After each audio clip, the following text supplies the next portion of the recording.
Okay, why don't you start? Shall we start? Look, I thought that I would try to provide some kind of overview of the proverbial 2,500 years of history.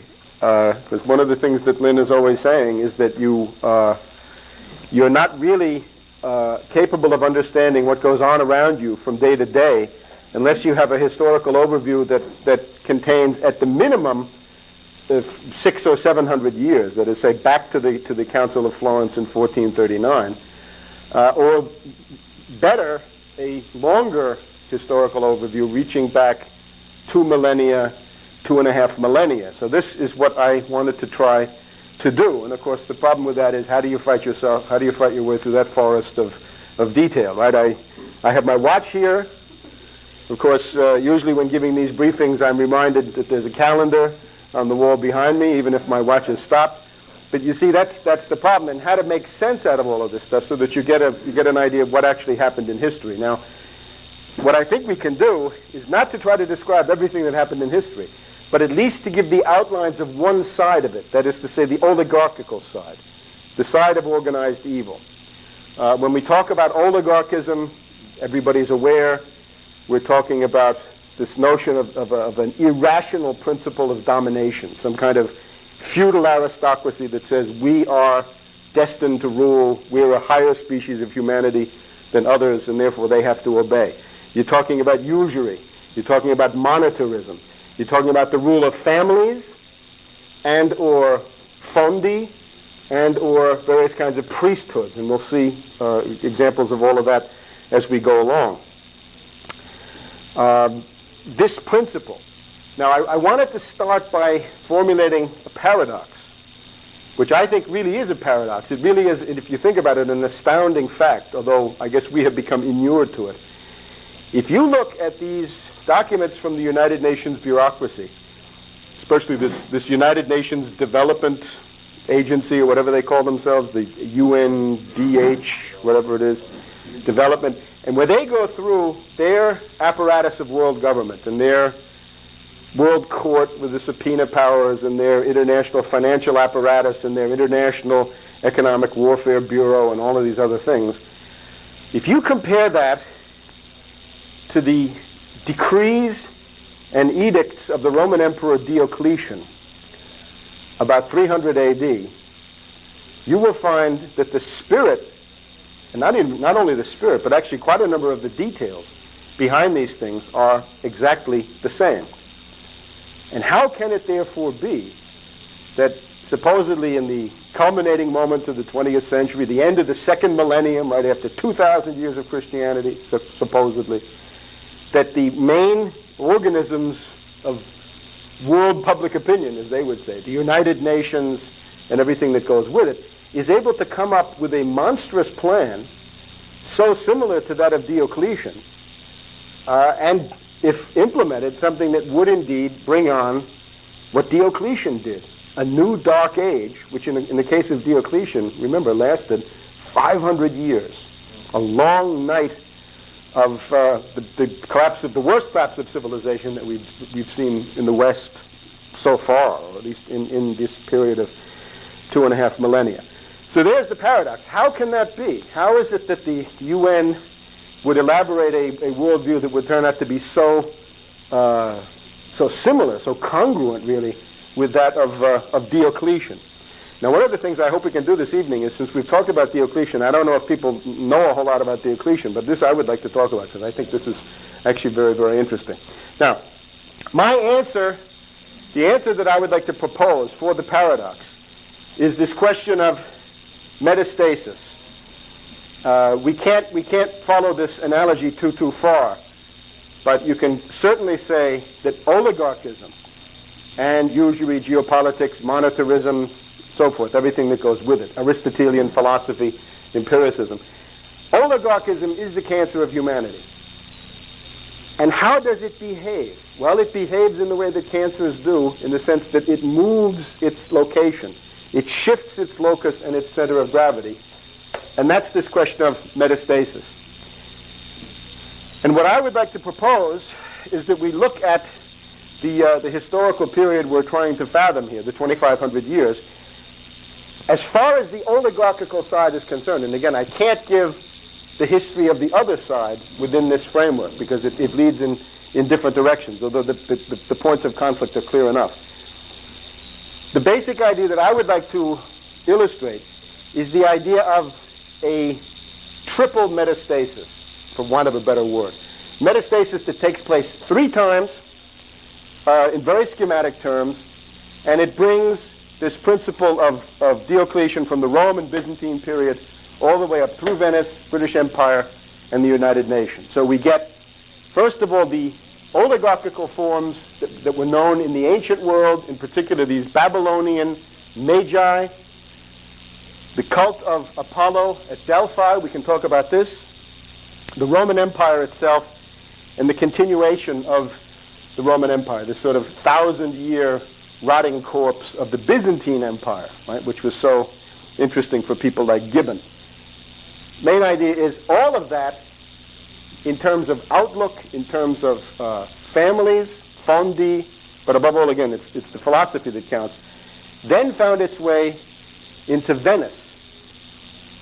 And through processes that we've tried to study, that was then shifted into the British Empire over a period of centuries, and over, in particular, the last 100 years or so, this oligarchical principle has come to make its home more and more in these organisms of self-government, of world government, one world rule, and so forth. Now, if you look at this in the broadest possible terms, you will see that this does give you a way of making sense out of these long periods. But again, it's got to be done in the broadest possible terms. For example, when you're looking at the metastasis of the center of world oligarchism from Venice to the British Empire, you've got to include in that things like the Protestant Reformation, the Aristotelian Counter-Reformation. You've got to include the wars of religion, in particular the 30 Years' War, the creation of the Venetian Party in the Netherlands, in Scotland, in England, and so on. And we can look at this maybe in some of the coming sessions. I don't think we're going to get quite that far tonight. When we look also at the metastasis from Venice to the British Empire, we have to remember that this reaches all the way, really, just about to the end of the 1700s, to the end of the 18th century. And that's where you get these characters, Casanova, Cagliostro, and, of course, the inimitable Gian Maria Ortez, but also this Antonio Conti that we have to talk about, the great Newtonian anti-Leibniz operative of this particular salon, right, the Conversazione in Venice in the 1700s.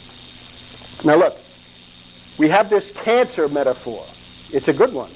On the other hand, it probably doesn't exhaust all the ways that you want to think about this kind of metastasis, because when you're looking at this stuff, it, for example, means that the predominant center of imperialism and oligarchism surely passed from Venice to the British Empire sometime in the 1700s. You could say it happened in 1763, or it happened at some other date, right, some other point in the course of the century. Indubitably, it did happen.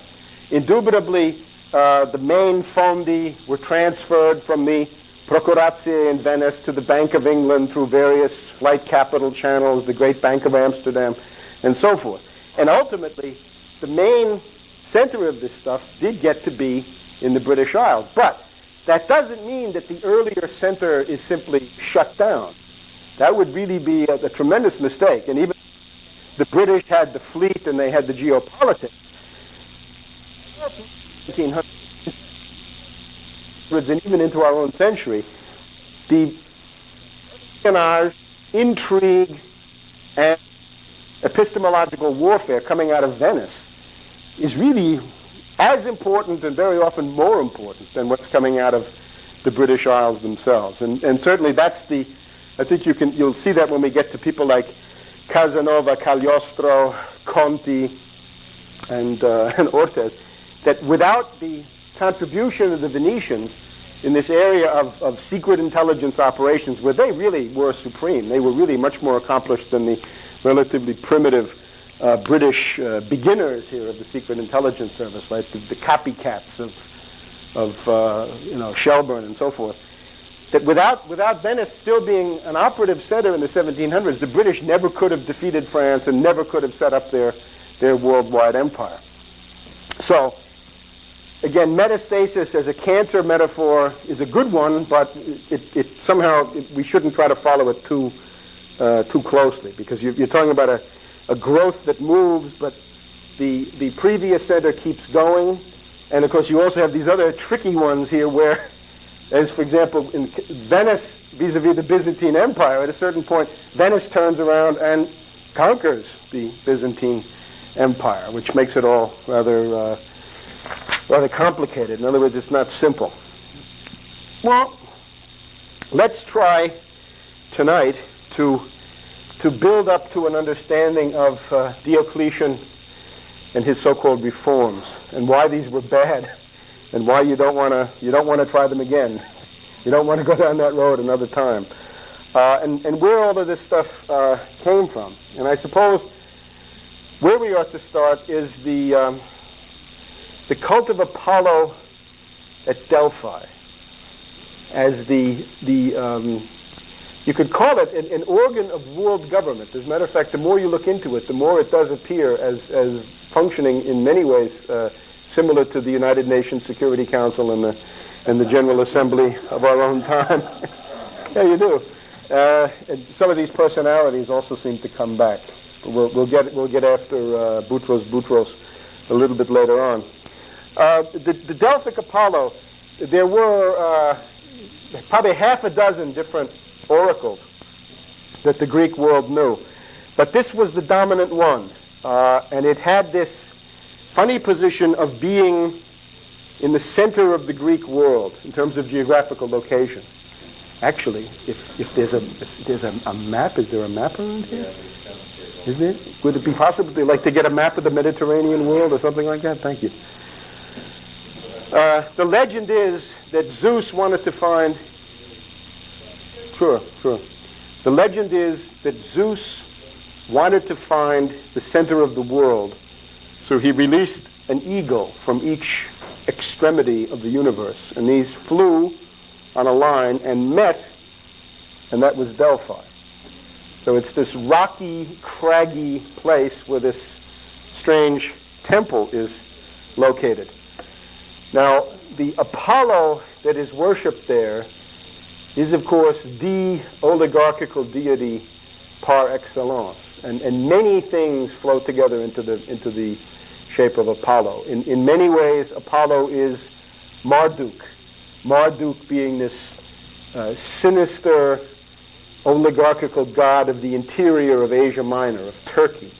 But then, of course, there's also in Apollo this overtone of Isis and Osiris, and that Apollo with this Pythoness, right, this woman, the Pythia, we'll see who she is, reminds you somewhat of Isis and Osiris, and of course the fact that Osiris was castrated, big important aspect in the whole thing, and then brought back from the dead by Isis.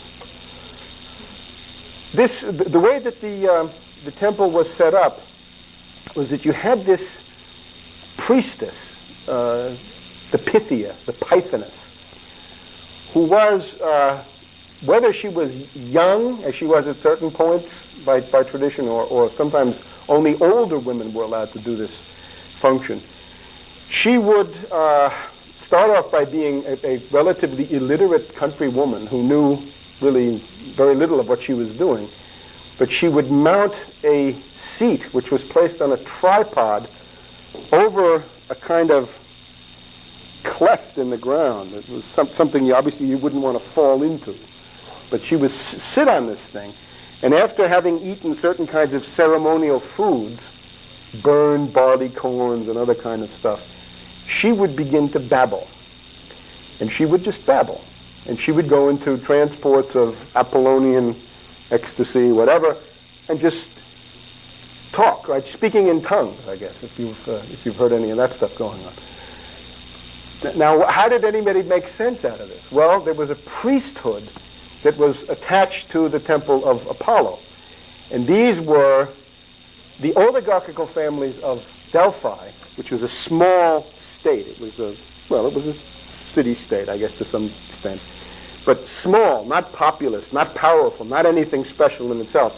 But somehow these people represented a cross-section of Greek oligarchical opinion, and more important, were connected to these Babylonian Magi and the people who were operative in the Persian Empire to the east. So the way it would work then is that you would come as a representative of Athens or of Corinth or whatever you were. You would bring gifts, put down money, and you were then allowed to question the Pythoness, who would then go into one of these transports, and she'd rattle off a whole bunch of babbling, and then the priests would come up, and they would explain what it was that she had said, which had, of course, to come out in Greek hexameters of a certain literary quality. Now, that makes these guys the original spin doctors. They put the spin. In other words, something happened, and they told you what it was, right? What did all that mean? And in Greek hexameters. Now, the prestige of this oracle was immense. It was obviously a bank. There were these deposits of treasure, gifts that were made. The wealth of this place was a legend in antiquity. And it was also, therefore, a treasury. It looks like various cities actually kept part of their funds there as a kind of a central bank for the Greek states. Obviously with the priests, with cults, and then, of course, the fact that since everybody came there on these missions, the priests learned the knack of pumping everybody for information. So, as many authors say, this was the biggest intelligence bureau in the world. They would sometimes formulate answers. For example, there was one guy, he said, look, should I invade my neighboring country? And the answer was, if you carry out the invasion, you will destroy a great kingdom. Of course, it turned out that it was his own kingdom that was destroyed. This was King Croesus.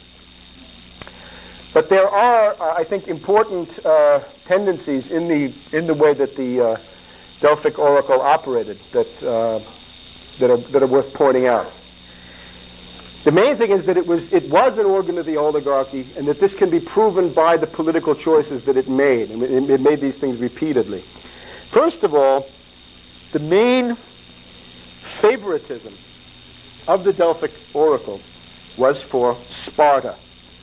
And why is this important? Well, as Schiller pointed out in that famous lecture on history, the principal tendencies that combat in Western civilization are the tendency of Lycurgus of Sparta, the oligarchical, imperialist, militaristic one, and Solon of Athens, the city builder on the other side. Well, it is legendary that Lycurgus's constitution of Sparta was either dictated, as I think is likely, dictated by the priests of Apollo at Delphi, or at least approved by them. In other words, Lycurgus brought it to the oracle and saying, don't you think that the Lacedaemonians ought to be governed by these laws? And then, of course, the Pythoness went, blah, blah, blah, and the priest said, yes, you win, Lycurgus. So that is the version that we find in Xenophon, that Lycurgus went to the oracle and got the version, the constitution for Sparta approved. Thank you, Joey. We're just going through some stuff on the Delphic Oracle. Great, over there, yeah, over there would be fine, but not on the, yeah, good. Thank you. Now, you can also see in cases of war, the Delphic Oracle would sometimes declare that it was supporting one side or the other. For example, in the case of the Peloponnesian War, a little bit before 400, right, this general war of the Greek states, the Delphic Apollo made an unsolicited declaration that they were supporting Sparta, not only were they supporting Sparta, but they were not going to wait to be asked. They were going to support them and go down the line with them no matter what they did, which is rather revealing, I guess you'd say. Now, the other way that the Delphic Apollo expressed its pro-oligarchical tendencies is its support for the Persian Empire, because, of course, Greek history in this time is this endless war, century upon century, of trying to stand up against the constant encroachment of the Persian Empire, which they basically succeeded in holding off and ultimately conquered, even though the Greeks by that time were weakened themselves. It is the attack of the Persian Emperor Xerxes, which concerns us here. This is reported in Thucydides. The Athenians sent a delegation of 2 representatives to the Delphic Apollo, basically saying, well, Xerxes is attacking us, he's approaching, what should we do? And this is a remarkable opinion that was then tendered by the Delphic Apollo. The Delphic Apollo basically said, you wretched men, what are you sitting here for? Fly to the ends of the earth and leave your homes in the topmost heights of your wheel-shaped city. The fire and fierce Ares driving his Syrian car will destroy your city, and he will lay low many other fenced cities and not yours alone. So after some more verbiage like this, depart from my sanctuary with your souls steeped in sorrow. This was the advice that the Delphic Oracle gave Athens at the moment that Xerxes was on the march. Now the 2 Athenians said, we can't go back with that. We can't, that's defeatist. That's going to ruin everything, right? Nobody's going to fight if they've heard that opinion from the Delphic Apollo. So what they did, they knew that there was a trick you could pull with the Delphic Apollo. You could get a second opinion. And the way you did that was you had to come then as a suppliant, not just as a client with gifts, but you had to come expressing a great deal of subordination to this thing. And you had to pick up what they called supplicatory branches. In other words, you had to come in with these boughs of laurel or myrtle or whatever it was. And therefore, can't you give us a second opinion? Right? Can't we have a better response for the country? And the Pythia at this point says, well, don't quietly await the cavalry and infantry that in a mighty host are advancing from the mainland, but turn your back and withdraw. You shall live to fight another day. And mentions a few things about maybe ships or the ocean or something like this. This was also, however, basically saying run for your lives, although in a slightly less purple rhetoric. They went back, these 2 Athenians, to their general Themistocles, and he was forced then to put his own spin on this, basically saying, well, indeed, why don't we try fighting in the water instead of on land? And this is then the Battle of Salamis, which the Greeks won against the Persians. But no thanks to the Delphic Oracle, right? Which was basically saying run for your lives. And then when the Greeks, the Athenians, tried to give supplementary presents to the Delphic Oracle as a result of the victory, saying, well, thanks to your prophecies we did prevail, the Delphic Oracle, this is apparently the only time this ever happened, said, no, we can't take those presents from you, Athenians. So this obviously gave the Delphic Oracle a bad name. Now, the other thing that the Delphic Oracle did was its support of Rome. And I think this is the thing that I wanted to look at just a little bit also this evening. The Delphic Oracle is basically anti-Etruscan. Remember that in the Italian peninsula at the time, when you had Rome starting off, the most advanced civilizations were these Etruscans in the north, Tuscany, right, Florence, whatever, Po, plain. And then in the south, from Naples all the way south, those were all Greeks. Right, that was the so-called Magna Graeca. And remember that Naples continued to speak Greek all through the Roman Empire until it went way into the Middle Ages. That was a Greek city and not Italian. Nevertheless, the Delphic Oracle supported Rome. And they did this with the same kind of public stress that you can see in the way that they supported Sparta or supported the Persian Empire against Athens and the other Greek cities. During the course of early Roman history, you have to remember that the Romans were this backward, uncouth, brutal, murderous bunch compared to most of their neighbors. They were inferior. But the Delphic Apollo supported them. For example, whenever they got into these wars with the Etruscan cities, like you read this in Titus Livius, right? Livy, the history of the Roman Republic. That whenever there's a battle, a war going on between, say, Veii. Veii is a large and relatively rich Etruscan city just a little bit north of Rome. That the Delphic Apollo was giving advice what to do, how the Romans could overturn Veii, and they did. At a later point, the Delphic Apollo decided that they would give an unprecedented permanent endorsement of Rome. And they did this by singling out a special black stone, which was called the niger lapis. Very interesting thing. Right? Niger lapis, it just means black stone. That's all it means. The Black Stone Rangers, way back then. This was located in Greece, but it was the symbol of the Magna Mater. It was the Great Mother, Cybele. This was supposedly the dwelling place of the goddess Cybele. So the Delphic Apollo put out an opinion that this black stone had to be moved.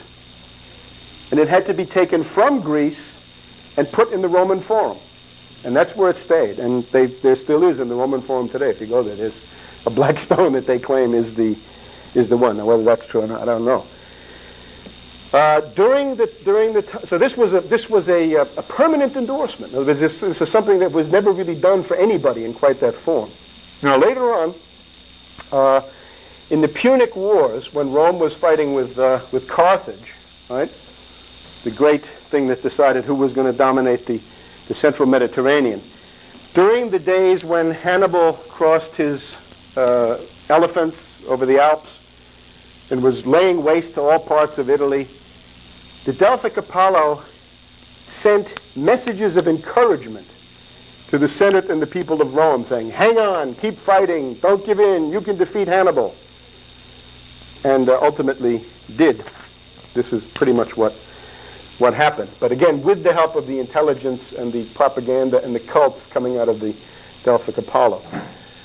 The other thing that we have to just recall is that in these days, after the death of Alexander the Great, there were kingdoms that grew up as the result of the falling apart of Alexander's empire. Right? These are the so-called, I guess they're sometimes called the epigones, the epigonoi.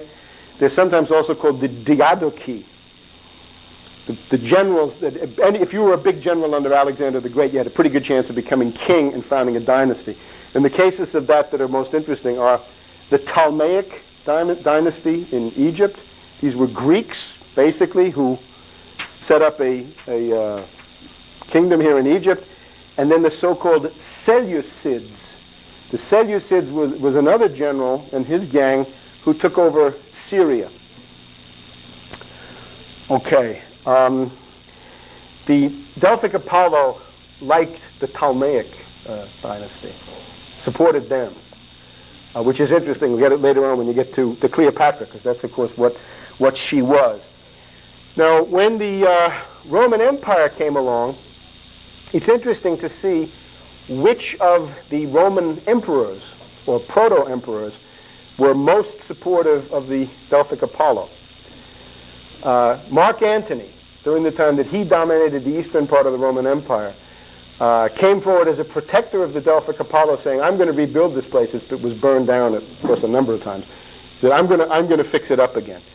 The other emperors who were most in favor of the Delphic Apollo were Nero, who went there and actually he did some kind of an Indian giving operation. He gave them 100,000 sesterces, but then took away all their land, something like this.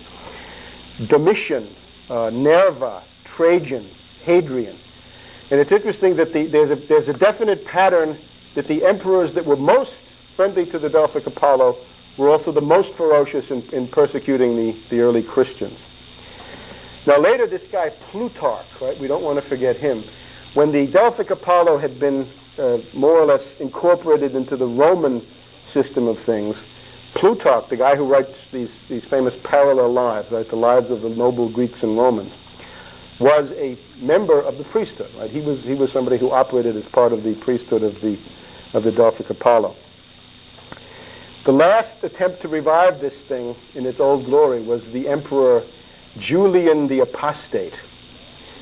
Remember him? Remember, because Constantine became a Christian, so-called, and made the official religion of the Roman Empire became Arian Christianity with Constantine. But Julian the Apostate said, no, this is no good. Let's get back to the good old pagan ways. And he tried to build this significantly around the Temple of Apollo at Delphi. Now, the point of this is that this is the essence of what is metastasizing this thing. And again, it appears as a Greek institution, but what it really represents is this Whore of Babylon faction. It is the Babylonian Magi, the people that pop up, for example, around the Roman court. Right? The most famous example, I think you may remember, is the Emperor Tiberius, right? The one who presided over the crucifixion, had a Babylonian advisor by the name of Thrasyllus. Right? And people know the famous story about how Tiberius met Thrasyllus. Well, they're on this cliff of Capri, right?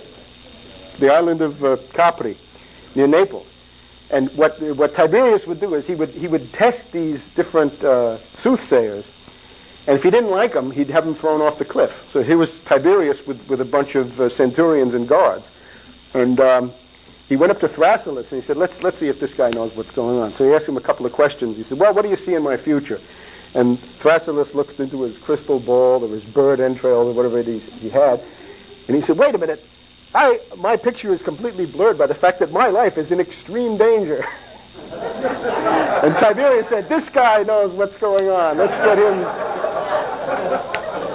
So that's the type of the Babylonian magus. And these are the people that were present in the Roman Empire. Now, the way Lynn sums this stuff up now, what I'm going to try to do is to put a little bit of meat and bones on a sort of a skeleton that Lynn sets up, where he says that after the defeat of Carthage and Macedonia, and we can look at this in a second, it took about 150 years to figure out where the capital of the Roman Empire would be, who would be the dominant people, and how this would all happen, right? And get rid of all of the other pretenders, so forth.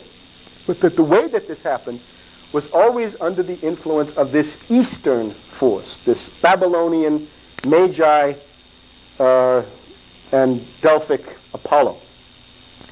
And that the center of gravity of the Roman Empire was always in the East. Right? And that places like Syria and Turkey and Greece remained Roman Empire long after Spain and France and Italy were not.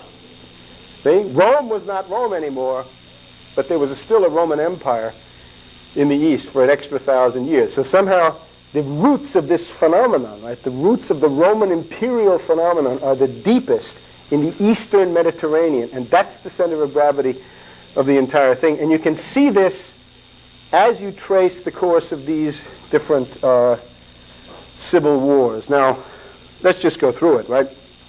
The Punic Wars. Here, we'll try to make short shrift of this stuff, right? Because otherwise it becomes this immense, Oxford Dictionary of Classical Civilization and all this stuff. You had 3 Punic Wars. It's Rome against Carthage, with the Delphic Apollo rooting for Rome. So that's 264 to 146 BC. Yeah. No, it's Tunisia. Still there. You go there today, and this is really funny, you go to Carthage, right? The ruins are there. At least the old story was that the Romans destroyed this place so completely that they even poured salt in the ground and nothing could ever grow there. You go there today and there's the ruins. There are the ruins of what appears to be an old, Roman city, 300 AD, whatever. But the one thing that is Carthaginian is that there are these little stone boxes. Stone like a shoebox. Shoeboxes, but made of stone, made of marble. And you go and you say, what is that? Well, the Carthaginian religion, if you call it that, prescribed that you had to sacrifice your firstborn son to the ruler and to the god.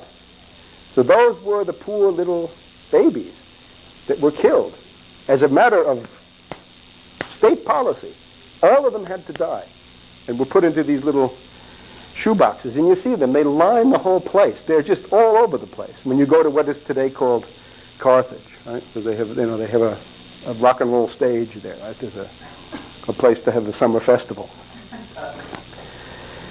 Okay, so and these were bad, right? These are Phoenicians, right? Hannibal was certainly a good general, but this was a bad scene, and the culture was, this was, I think I've said enough. So, the 3 Punic Wars against Carthage, these were the decisive ones, right? So this was essentially who was going to dominate the central Mediterranean. And Rome, again, with the help of the Delphic Apollo, won these things. If you want one date, the Battle of Zama, because we always talk about Cannae, right? Cannae is where Hannibal defeated the Romans. But Scipio Africanus, the Roman, then turned around and did the same thing to Hannibal at Zama in a somewhat less exemplary military thing. But that was basically the end of Hannibal. You had 3 Macedonian wars. The other power that was left in the middle of this Mediterranean was Macedonia, right? The basis of Alexander's old empire. And that was all finished by 168 BC. For those who are keeping score, that was called the Battle of Pydnia, quite famous in the ancient world. There was a Syrian war against the remnants of this Seleucid dynasty. So basically, when all is said and done, the result is that by 150 BC, everybody's defeated. Carthage is defeated, Macedonia is defeated, Syria defeated, and Rome rules the world. In which you already have a Roman Empire by 150 BC, which I think is a little bit surprising if people have thought about these chronologies. You think it usually, that came much later, right? It came around the time of the birth of Christ, right? It came around, 20 BC. But no, Rome was an empire, and it was already thoroughly decadent. All this, all the horrible stuff you see, you associate with, Nero and Caligula and people like that, that was all going immediately by about the middle of the 2nd century BC. This was a real bad scene. And of course, they were already decadent before they had any literature. Right? It was the Scipio Africanus and his group that basically concocted a literature around this time. Now, the question therefore is, between 150 BC and about 30 BC, when I guess we can say that Augustus consolidated the Roman Empire. I just want to check my dates here. Wouldn't want to be wrong. Approximately, that's just exactly right. So here's a period of 120 years of civil war and all kinds of wars, but all within the Roman world now, all within the framework of this dominant Roman Empire. It calls itself Roman Republic, but it's an empire in every sense. So before you can get a fairly stable dynasty, you've got to have 120 years of civil war. So I'll just mention a couple of these things to you, the way that it worked. First of all, the attempted reforms of Tiberius and Gaius Gracchus. Remember that as a result of winning the Punic Wars, defeating Carthage. The Romans picked up Sicily. So what did they do with Sicily? Sicily was the richest agricultural area in the entire Mediterranean. It had the capability of feeding everybody. And the big policy issue, and this is what the Gracchi were interested in, was if you divided Sicily up and made it into family farms, you would have had a relatively prosperous, well-fed Mediterranean world. But that's not what the Roman Empire, Roman Republic did. They made it into latifundia, and they cultivated it with slaves. And that decision, that stuff was all decided between 200 and 150 BC. So pretty much the die was cast. And what the Gracchi then tried to do, I wouldn't think that the Gracchi were anything that great, but they simply said, we wish to distribute this to the poorest citizens, war veterans, and so forth. But that was too much for the senatorial party in Rome, who then killed them. And that really set off this 120 years of civil war. Now, the warlords of this period are a fascinating phenomenon. And some of these, Julius Caesar, I guess people know, but some of these others are absolutely extraordinary. There are two parties that come out of this. There's the so-called aristocratic party, which was led by a guy called Sulla,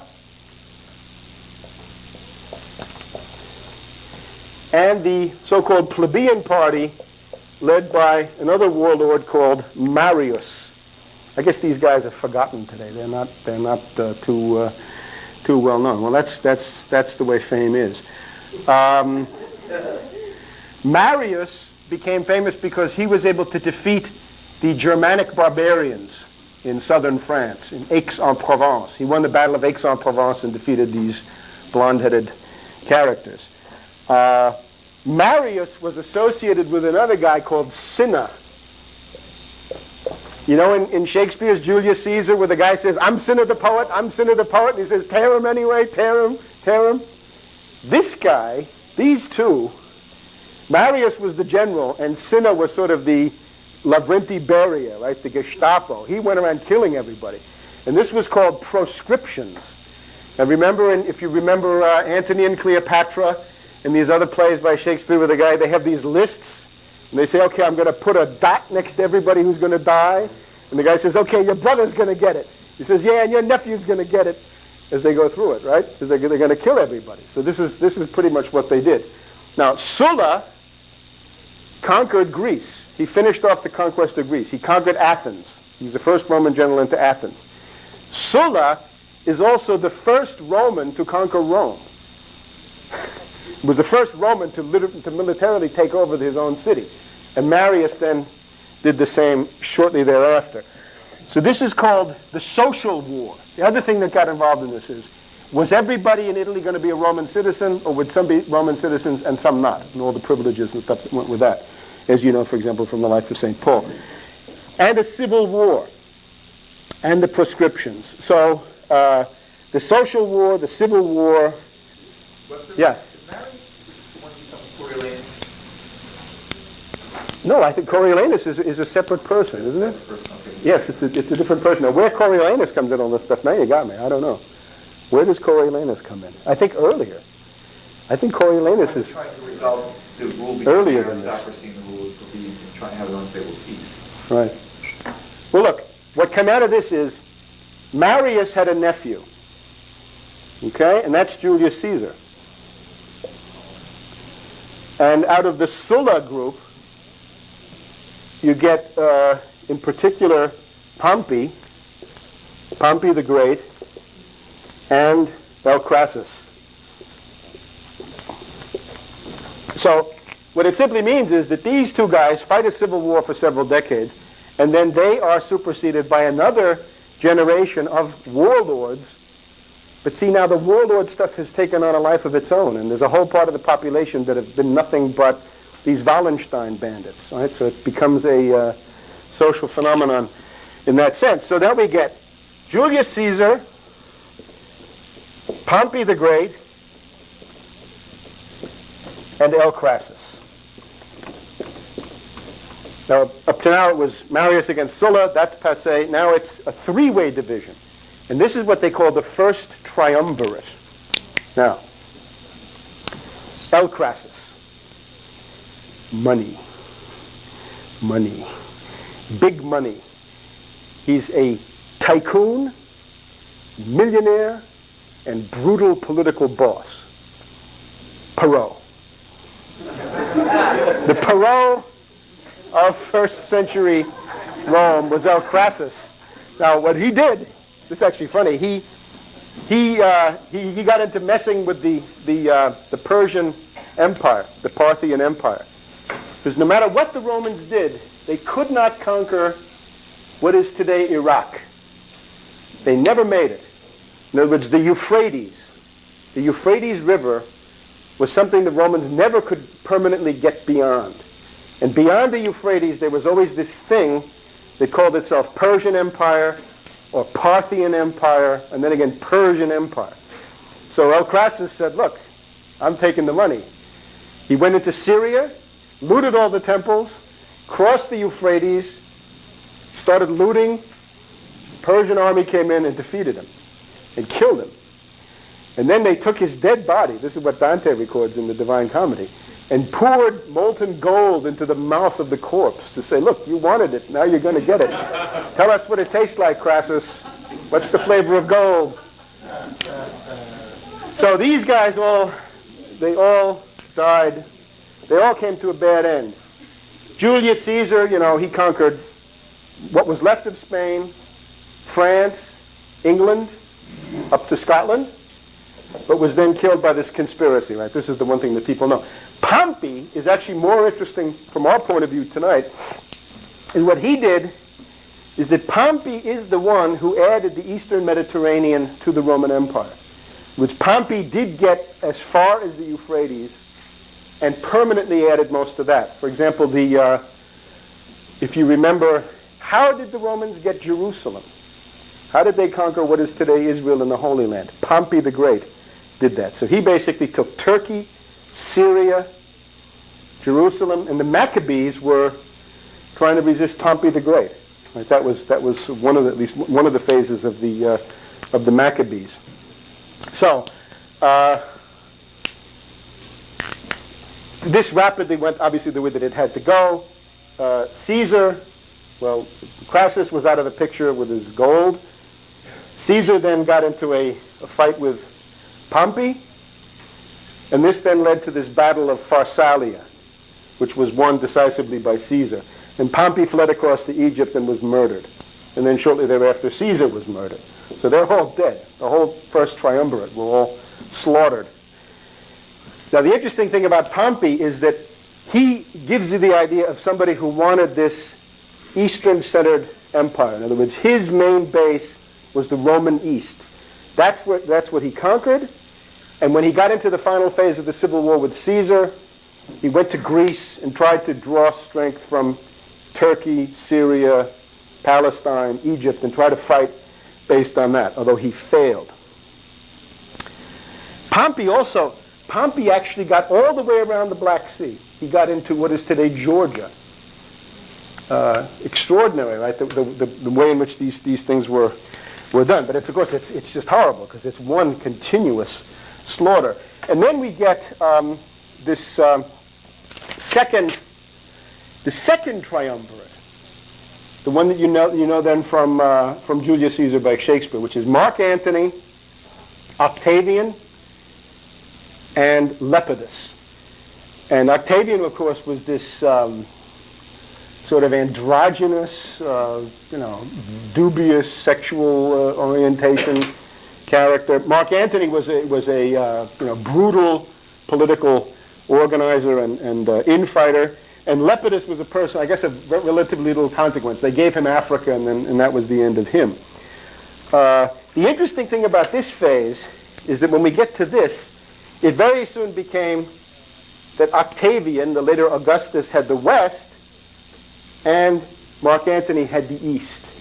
And Mark Antony's basic policy was the Cleopatra card.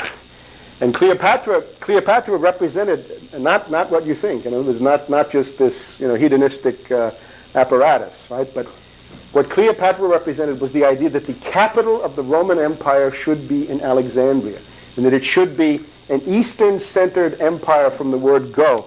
Now, this is actually what they tried to do. You see, Cleopatra had cohabited with Julius Caesar for a while. So she had the principal living biological heir of Julius Caesar was her son that she kept. This is known as Ptolemy Caesar, or Caesarion. And one ceremony that they held when Mark Antony was with Cleopatra in Alexandria, they basically had this proclamation, which was read by Mark Antony, that Cleopatra was the queen of kings and that little Caesarion was the king of kings, that he was essentially the Roman emperor, but in Alexandria. So there you see it, I think, most clearly, that the fight was about whose dynasty was going to rule, where would the capital be, and what other arrangements would go into this. But the general framework had already been set up by the Delphic Oracle.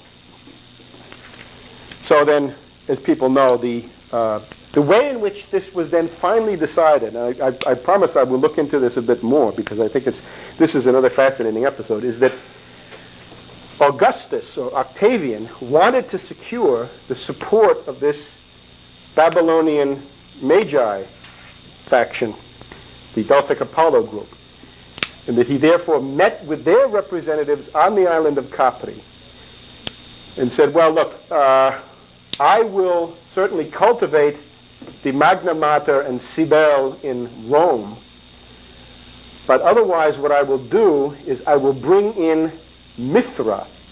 I will bring in the Mithra cult from the east and make that the principal cult of the Roman legions. Now this Mithra, right? Mithra is this. Mithra is a religion that is explicitly based on homosexuality. It's a. If you go to Wiesbaden, for example, one of the interesting things in Wiesbaden along the Rhine, wherever Roman legions went, you will find a Mithraeum, and the Mithraeum is a kind of an underground temple which has got to do with this bull, which is stung then by a scorpion, and there's this youth called Mithra, I believe, who's also part of the picture. For example, one of the kings running around in the Black Sea at this time is King Mithridates, right? So he's the living representative of Mithra. So that's how it was done. And it meant then that the Roman legions, which were the most important single institution in the entire thing, they were very largely homosexual, and they were then filled with this Mithra cult. And maybe just before we leave this, the Roman legion had been set up in its modern form for then, by Marius. And it was essentially this group of 6,000 people with this heavy armament, and they found that they could defeat the Macedonian phalanx, that the Roman legion was unbeatable and remained so at least for a certain amount of time. The principal social institution of the empire was the legion, and it was the legions who chose the emperor, in effect, but always under the guidance of these spin doctors. All right.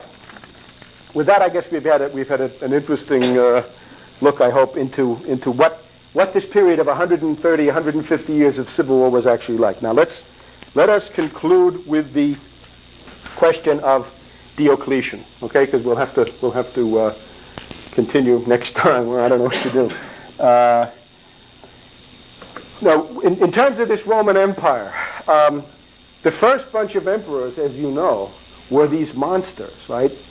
Augustus kept it a little bit under control, but then we had Tiberius and Nero and Claudius and Caligula, and this was simply a bloodbath, right, as people know. Right? There's just no limit to this stuff. After that, there was a certain backlash against it, and you had these other Flavian emperors who basically said, no, we don't want to have that. We don't want to have quite as much killing as we had in the Tiberius. We're not like that, right? This is when Tacitus was allowed to write, and Suetonius was allowed to write, basically saying, we're not like those bad old emperors that have been around. And you go through this period of about, 150 years of Pax Romana, right? It was a long peace, but it didn't last forever. And that's the interesting thing that gets us to to Diocletian and these points that are of perhaps most interest today. See, the collapse of the Roman Empire actually came quicker than most people think. If we think of the year 180 AD, we have Marcus Aurelius. Right? Has anybody ever seen that movie with Alec Guinness, The Fall of the Roman Empire? With Marcus Aurelius is up on the Danube fighting the Germanic tribes? No? It's been on cable lately. You see? Now, he was already, the big thing with Marcus Aurelius was that he was fighting these Votan guys, right? The guys who were yelling Votan and coming to kill you, right, as best they could. And what you had then was a period of about 100 years of absolute collapse, and it got to be worse. The worst phase was from about 230 AD to 280 AD. So it was a collapse that began in 180 AD, and it was principally the pressure of Goths, Vandals, right, other of these tribes coming out of Central Asia along all the borders of the empire. So along the Rhine, along the Danube, and the Euphrates, right? But especially the Rhine and the Danube were the most threatened. And really, the entire Roman Empire basically collapsed by about 280 AD, with civil wars, right, provinces going off under warlords, as we've seen before. Now, Diocletian is the person who tried to fix this. And he fixed it in a way which, from which Europe really did not recover for certainly 500 years, but really for 1,000 years. It took 1,000 years to get over the wonderful reforms of Diocletian. So this was an attempt to revive the Roman Empire, reorganize it, and endow it with greater stability. And this is therefore, this is immediately germane to all of the stuff that's going around us politically today. Now, Diocletian was a kind of a commoner. He was not a representative of the senatorial families or of the Babylonian Magi directly. But he was somebody who had grown up in warfare, civil wars, fighting these barbarians. He was from Dalmatia. So in effect, he was a Croatian. I mean, if he was anything, he was a Croatian. Now, he decided to institute these reforms. Now, I'm going to try to go through them in sort of ascending order of importance. So we get to the really important stuff at the end. We'll start with some of the stuff that's rather interesting. He said, first of all, that the Roman Empire had to have an administrative reform. That it was no good to have one emperor, but that the empire had to be divided, east and west. But he actually divided it 4 ways. This is the so-called Tetrarchy. And what he did was he said, well, first of all, we're going to divide it east and west. And in the east, we're going to have one senior emperor, an Augustus, and one junior emperor, a Kaiser, a Caesar. And we'll do the same thing in the east. We'll have a senior emperor, me, and then we'll have a junior Kaiser. So Augustus, better, and Caesar, inferior to that. So where were they located? Well, he said, I'm going to put one in Trier, in Germany, to guard the Rhine. Then I'm going to put an Augustus in Milan to guard the Alps and what they would call Gaul, right, the southern part of Gaul. A third of these emperors operated from the Sava River in the middle of what was Yugoslavia until recently. And Diocletian himself chose to operate from at the very edge of Europe on the shores of the Sea of Marmara, opposite Turkey. So he was basically on the coast of Europe looking over to Asia across the Sea of Marmara. That is where Diocletian himself chose to operate from. Now, Diocletian wanted respect. He wanted respect. So what he did was, he took what he understood to be the court ritual of the Persian Empire and introduced it into the Roman Empire, which meant, for example, eunuchs, right? As the computer people would say, he had a Unix-based system. So the court was full of these eunuchs, right? And with everything that goes with that, right? And one of these historians here, this guy, John Julius Norwich, he writes, he says, if you ever known a eunuch, you know that you don't want to cross them. Don't ever get on the wrong side of a eunuch.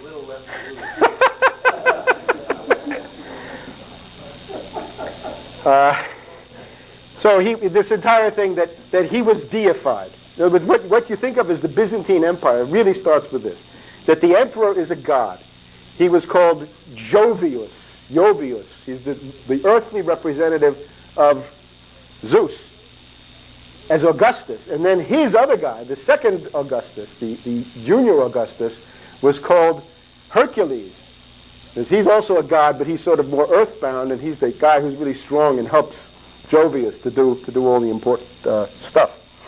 Now, they had to do the military reform. Now, this is called Diocletian's peace dividend.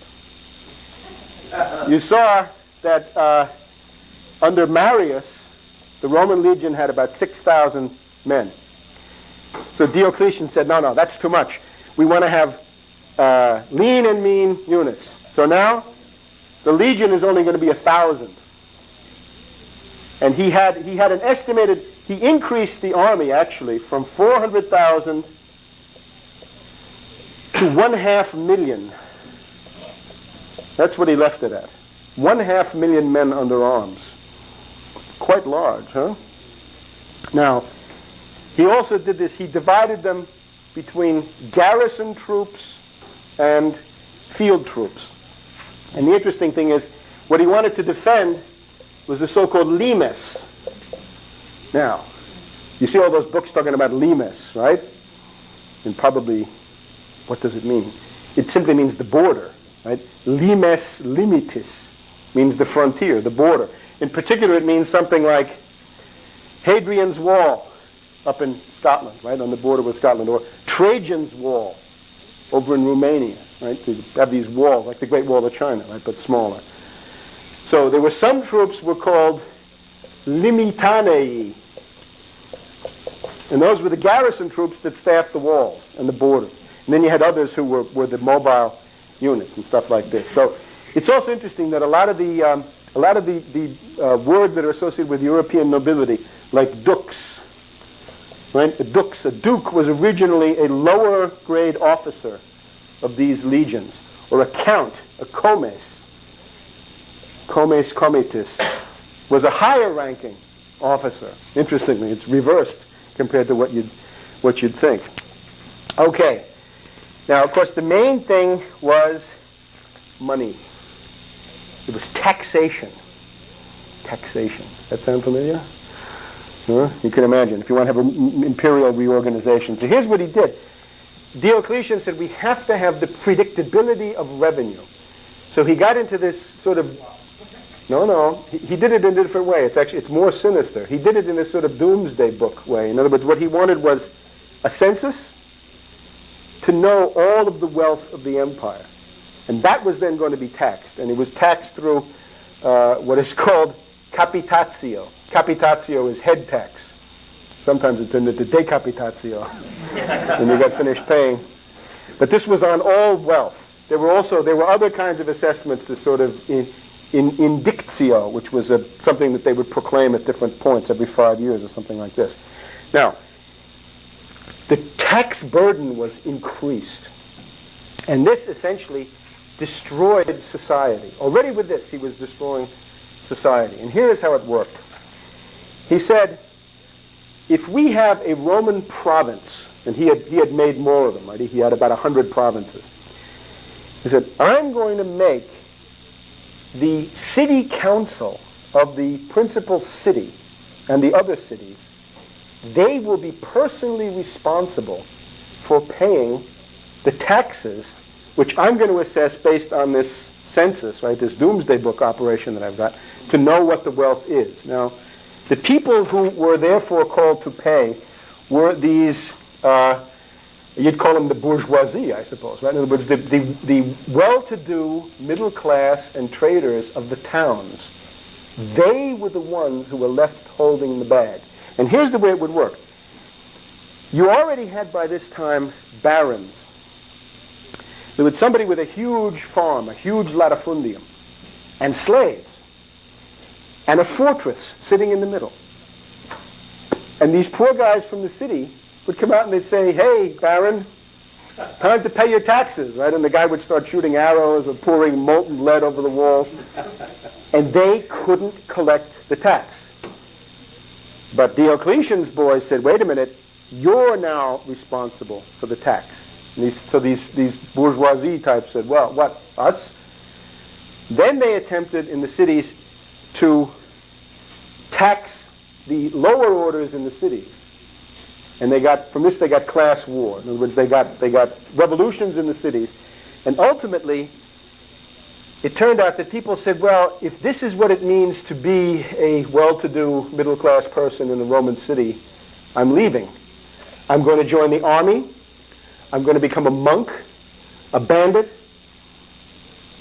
a wayfarer, whatever. And then Diocletian turned around and said, wait a minute, you can't do that. I am making your station in life hereditary and compulsory. In other words, if you're a bourgeois of the city, you're going to stay in the city, and your son, your oldest son, is going to be forced to take your place. And he has no choice in the matter. And you'll see that this got to be an important principle. So the towns were destroyed by the taxes. Then the other people were the so-called coloni, tenant farmers. So they then had a heavy burden of tax that they had to bear. What Diocletian originally said is you should pay in kind, and you should be a sharecropper, basically. Pay part of your tax with food or whatever your crop is. But they then began to build up tremendous amounts of debts also. So they basically said, let's go on to the next province. So, let's see what the Parthian Empire looks like, right? Let's try that. And then Diocletian turned around and said, wait a minute, you can't. You are now bound to the land. It is now illegal to leave the land.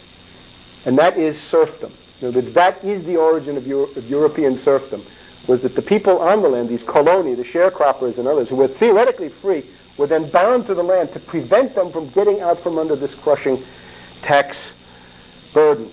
All right, so you've also got now the phenomenon of lawlessness. Society is collapsing, right? The tissue of society is collapsing as a result of all this stuff, because some people are running away, right? They're bandits and warlords and so forth. So the idea is that everybody tries to build up some kind of an impregnable fortress somewhere to operate out of there. And this is the so-called patrocinium. It's feudalism. In other words, it basically says, well, I'm just a little sharecropper. I'm now a serf.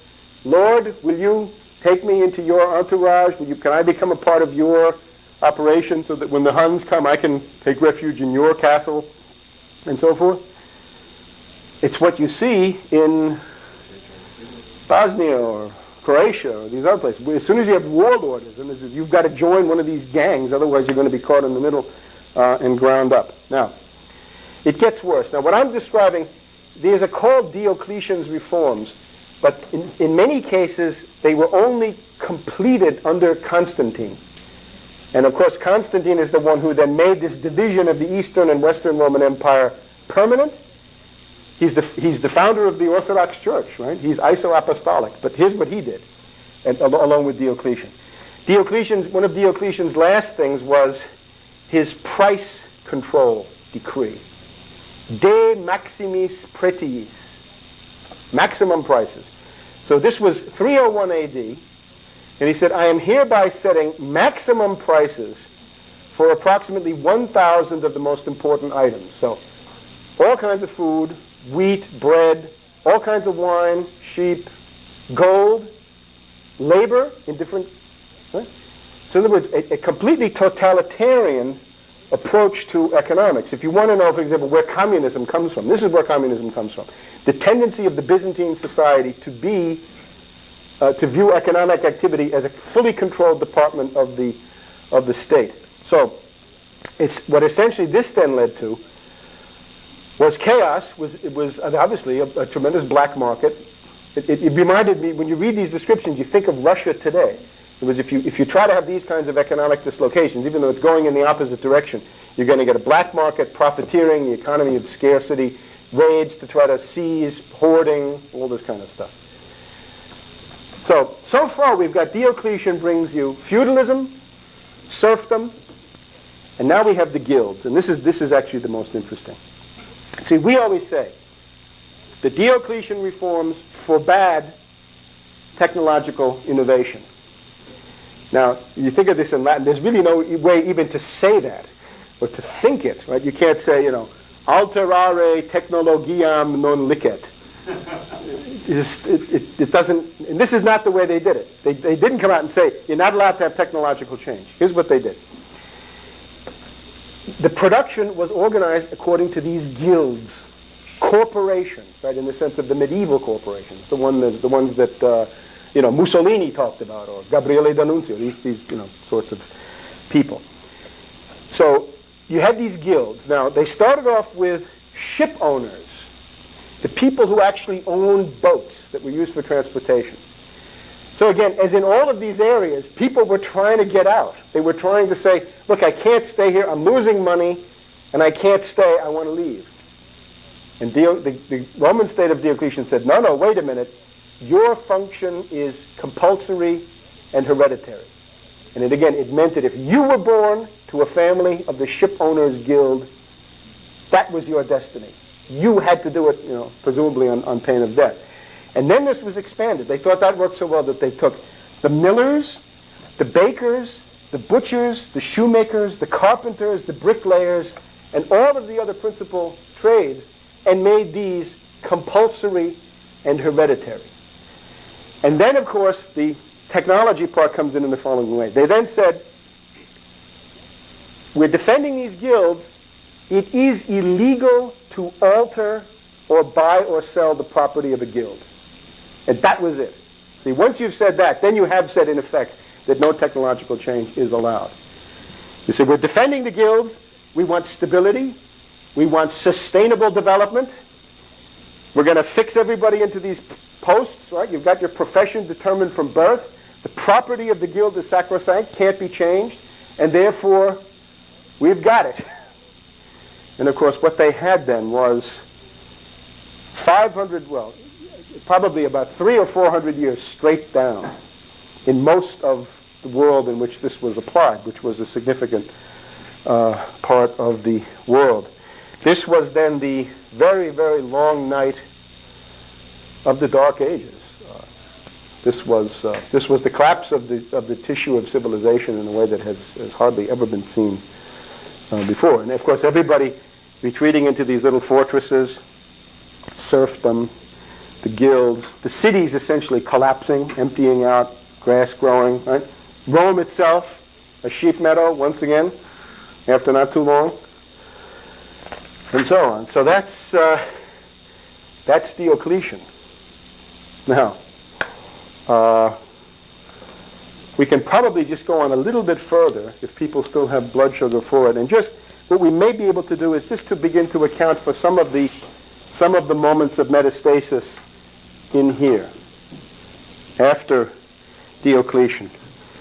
See, what you have with Diocletian is it's still the Roman world, but it's beginning to show you the Dark Ages and feudalism. But feudalism in its ugly, backward, brutal, gangster-ridden, genocidal aspect. Well, Were you planning to stop at this point, or? No, I think we can go on for a few more minutes. I just want to begin to indicate some of the transition points into from Byzantium to Venice. Maybe another 10 or 15 minutes. Okay. I don't really have a plan that detailed. No, I just had a question. Sure, go ahead. Diocletian becomes emperor if he Yes. as a commoner. Well, during this time, I mean, if you begin to look at these emperors, by the time you get into the 200s and the 200s in particular, is that you have an emperor who's an Arab. You have a number of emperors who I believe were black. You have many emperors killed. You have, rival emperors at different points. And above all, generals. And it was, if you were proclaimed by the legion, you were the emperor. And if you could say, well, my family is 10,000 years old, and the centurion would put a spear through you, and that would be the end of you. So it was, to that extent, it was a civil war. I mean, really what you get the idea is, except for that Pax Romana, except for this a period of relative exhaustion in the century or so after Augustus, it was one civil war from beginning to end. Although when you get to Diocletian, it begins to get into this fixed mode, but of course then the constant local warfare going on becomes the big thing, and then of course ultimately the invasions. So he did not, it was not a patrician empire at that point. It was basically people who were, desperate adventurers. It's very funny, you look at Diocletian. Diocletian considered himself to be an administrator, rational, and a financier. He said, I'm a better financier than Vespasian, and I'm a better administrator than Augustus. You know that Vespasian was the guy who introduced pay toilets. The Italian and French word for an outdoor toilet is Vespasiano or Vespasien, right? And this was Vespasian. He's earlier. He's not so late. And they asked him. They said, Vespasian, don't you feel that somehow this money coming into the treasury from these paid toilets is somehow an insult? And this is the famous pecunia non olet. That money doesn't smell to me.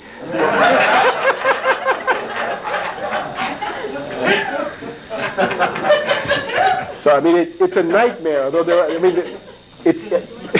can't trivialize this stuff though, because what you have to think of is Diocletian. I mean, think of Diocletian. Think of that administrative machine with his 500,000 troops, and he's telling you what to do with your life. Right? He's telling you what you're going to do down into the smallest detail. In other words, it's totalitarianism. It's totalitarianism, and it's a world government. In other words, it is exactly what this UN thing would be. Now, you look at somebody like Boutros Boutros-Ghali. Look at some of these people. Look at that guy, that Japanese guy in Bosnia, Ahashi, or whatever his name is. Right? You look at these people. What are you dealing with? You're dealing with these Roman imperial administrators in some kind of a new form. So anyway, look, out of this collapse, we'll just try to get some idea of the transition from Byzantium to Venice. Now, remember, Rome in the West, right? As every schoolboy used to know, the end of the Roman Empire in the West was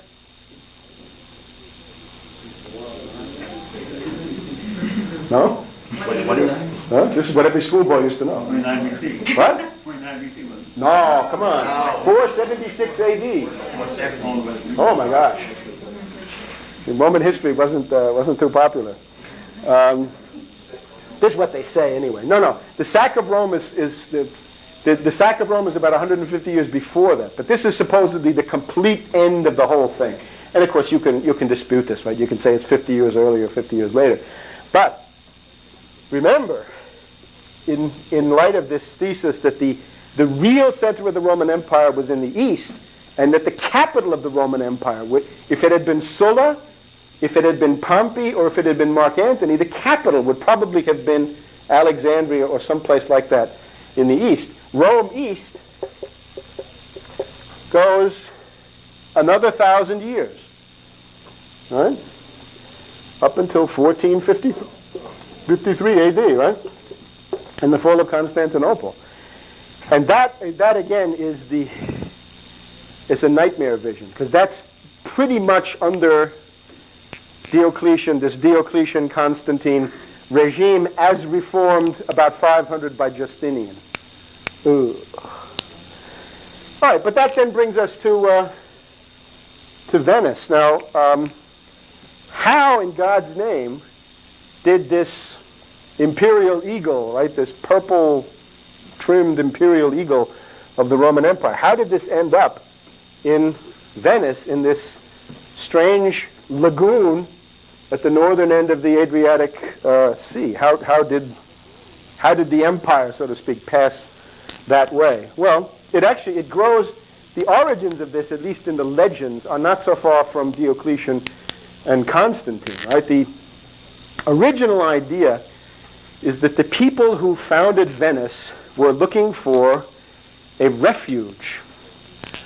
At this point, right, in line with this patrocinium that I was talking about, and these private fortresses and barons, right, the barony, the typical thing is a Benedictine monastery, right? You look at Mont Saint-Michel in France, right? It's a Benedictine monastery. It's a fortress off the edge of the coast with only quicksand in between.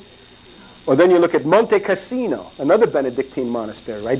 A fortress, enough to be a fortress in the Second World War, which it was.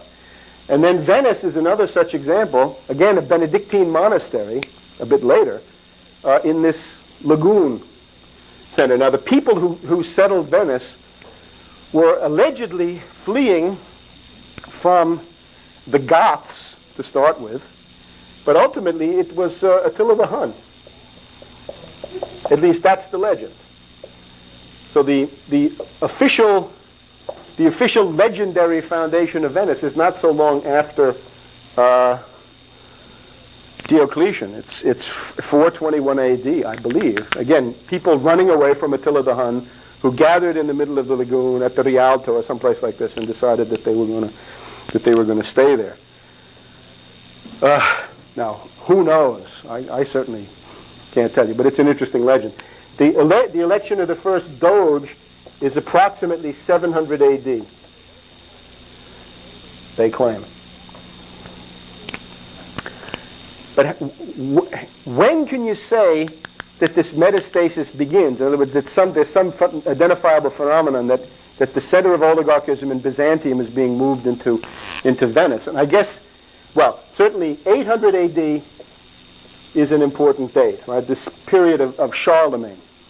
Because the way in which Venice was actually consolidated was in a war against Charlemagne. But Charlemagne wanted to destroy Venice. This was a good thing to do. And he had Pepin as a general attacking Venice, but unfortunately not being able to wipe it out. And this war went on for quite a while. You see, what the Venetians did at this point was they felt that they were strong enough to say, we are not part of Western civilization. That was the fundamental self-assertion that they made. We're not part of Charlemagne's empire. We're part of the Byzantine Empire. That was how they pulled themselves together.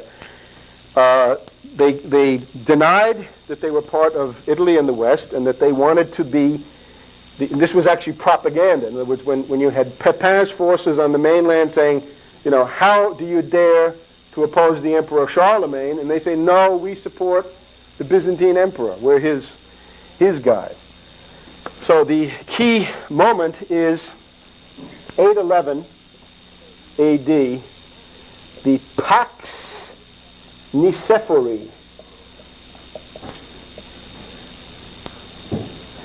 And the Pax Nicephori is essentially a treaty between the Byzantine Emperor and Charlemagne, who at this point was just about dying. He was at the very end of his life, saying, okay, Venice is part of the Byzantine Empire. So with that, they had it. In other words, they had gotten all of the main contenders to agree that they were something very, very special, that they were not indeed part of the West.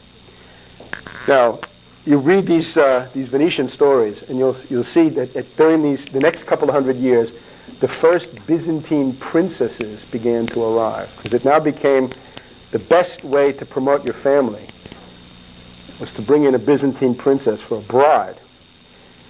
And there are these accounts where these Venetians say, look, she's got this thing.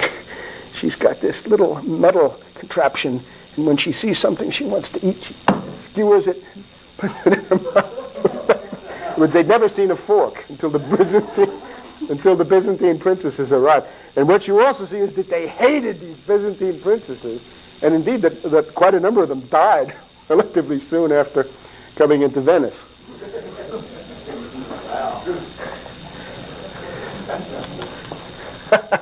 So that's, I would say, this period of the Byzantine princesses is something about 800 to 1000 A.D.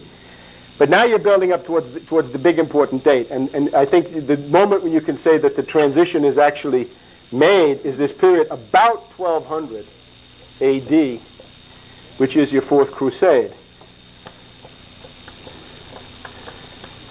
And you know the story, right? We have the Doge of Venice, Enrico Dandolo, who's in touch with these French feudal knights, right, who are, backward and clods, oafs, militarists, whatever, but greedy, dumb.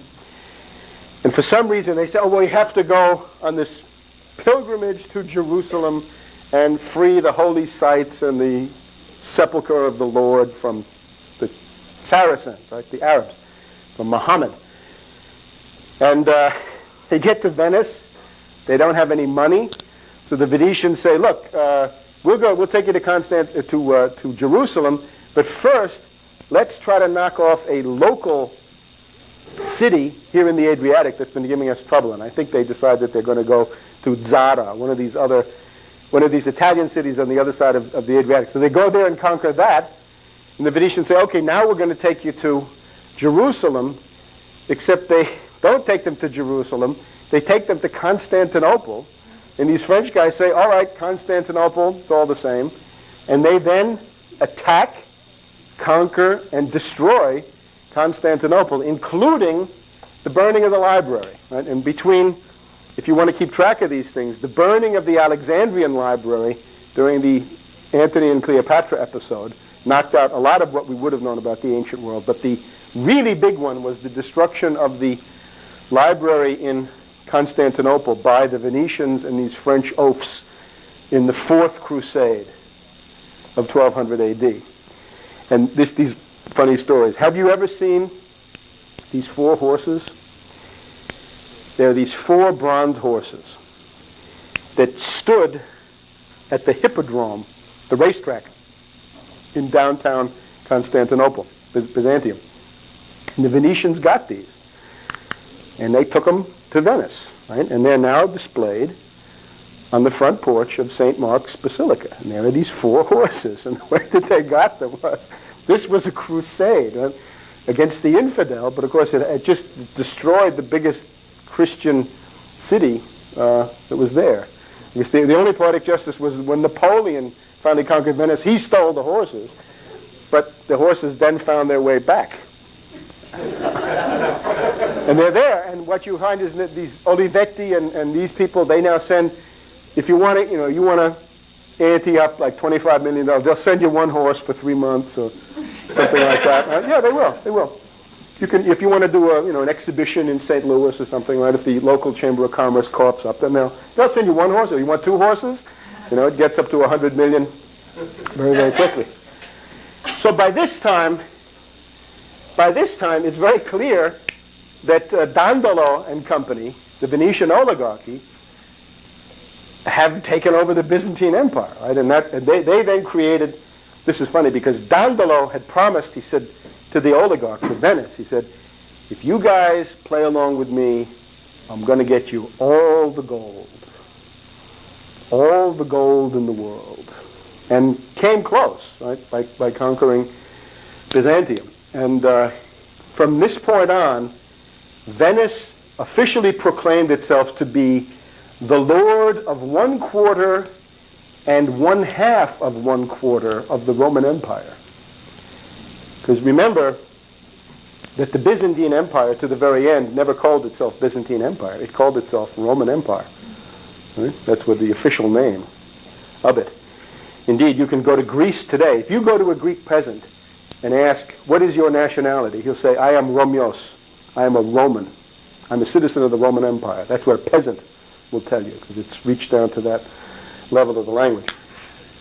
Now, I guess the interesting thing for us is to see that with this, the Venetians had seized control of the Mediterranean. They were now the dominant force in the entire Mediterranean. And what this then led to was within 150 years,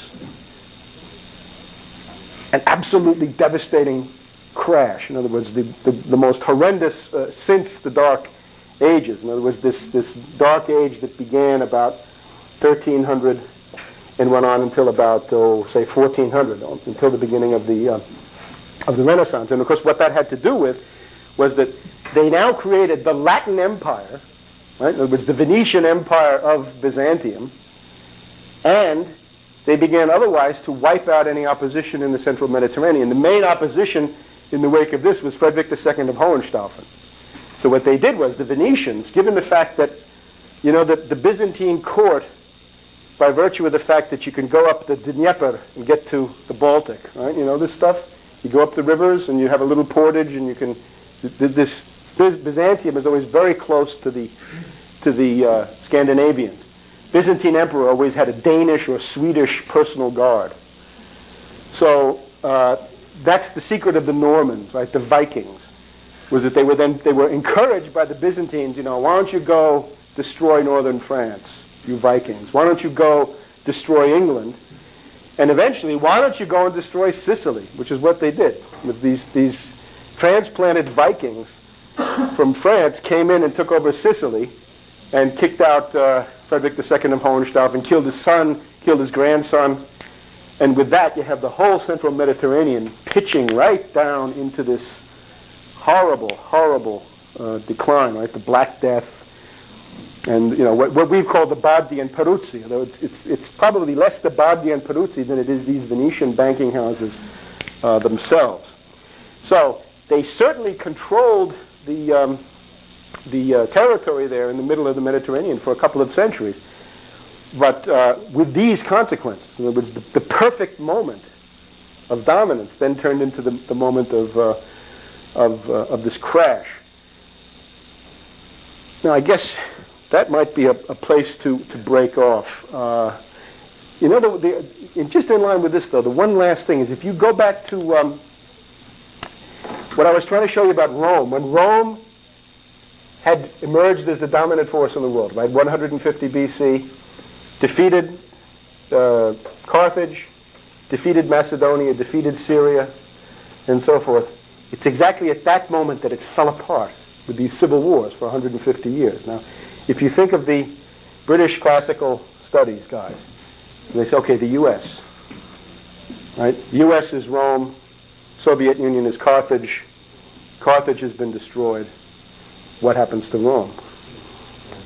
It has to break apart into at least a century and a half of civil war. Again, it's a similar phenomenon. All right.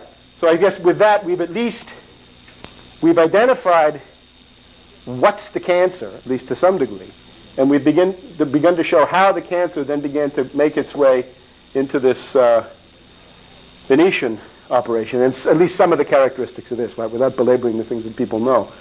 And if we can organize it, then for next week sometime, we could probably go back and look into the further metastasis and try to pay attention to this 18th century, because I think the stuff on the Reformation, the Counter-Reformation, like Luther, Calvin, Henry VIII, Contarini, the Council of Trent, we've done a lot of that.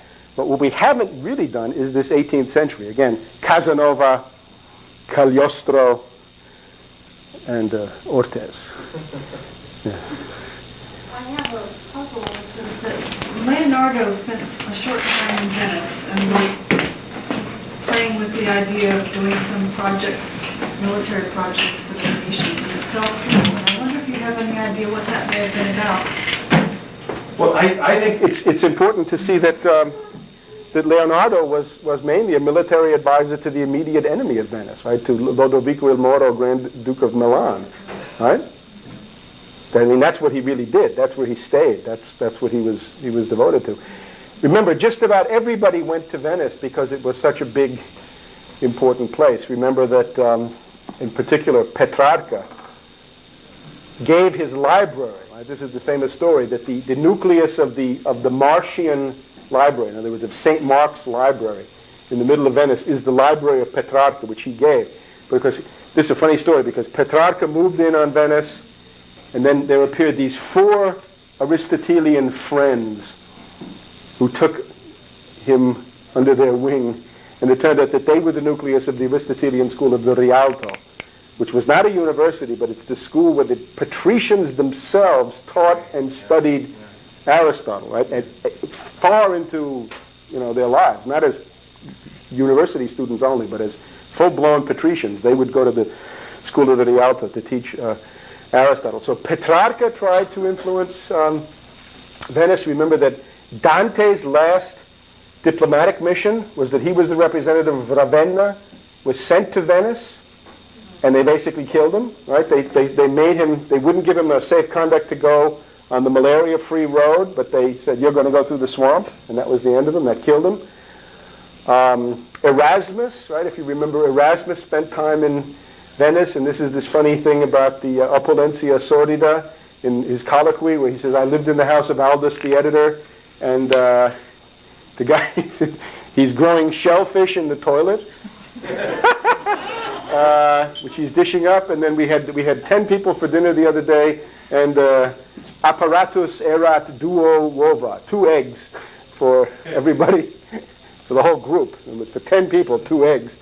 So this was how stingy the Venetians were. So basically everybody went. Remember, though, that Leonardo was fighting them, and then Machiavelli even more. Machiavelli was a participant in the War of the League of Cambrai. He was delivering money from Florence to French troops along the front there, near Padova or Verona or someplace like this. The general hope of most of these people in the Italian Renaissance was that somebody could be found, and the somebody might have been Cesare Borgia, to try to knock off the Venetians. Because that's, if you look at where Cesare Borgia was, he was operating on the southern edge of the Venetian territory. So the hope was to put together a diplomatic combination that could destroy the Venetians. And Machiavelli knows that. I mean, you find very good quotes from Machiavelli where he tells how much he hates Venice. And of course, Aeneas Silvius Piccolomini even more. Right? He's the most outspoken, most explicit of those who, Pius II, right? condemning Venice. Yes? Well, just struck me from what you were talking about, but maybe you could fill something in. John Ruskin and the Three Raphaelites, it sounds like it's really just Diocletian. Yeah, I guess. Although this was supposedly an aesthetic movement. I'd like to show you the aesthetics of Diocletian. Is, if you've ever seen these colossal heads of Constantine, there's one on the Capitoline Hill in Rome, the Roman capital, which is this huge. I mean, it's about as tall as this room. It would fill this entire corner. It's a colossal marble or stone head of Constantine with these big, like thyroid eyes popping out, and so. I mean, Diocletian's contribution to art, right? The contribution of Diocletian and Constantine to art was not that good. But Ruskin, yes, I'm sure Ruskin. I mean, this is what they like. I mean, they find that congenial. The Guild Socialism. Yeah, Guild. Well, the Guild, and then of course we went further. These guys, William Morris, for example, right? That was explicitly based on Guild.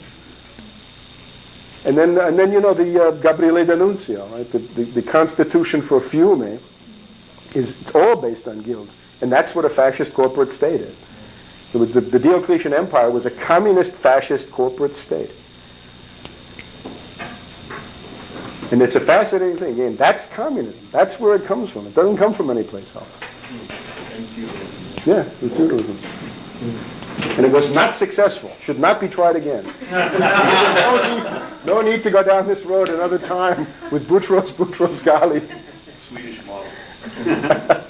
Who is she?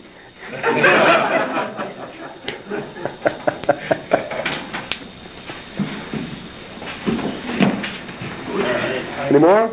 Well, thank you.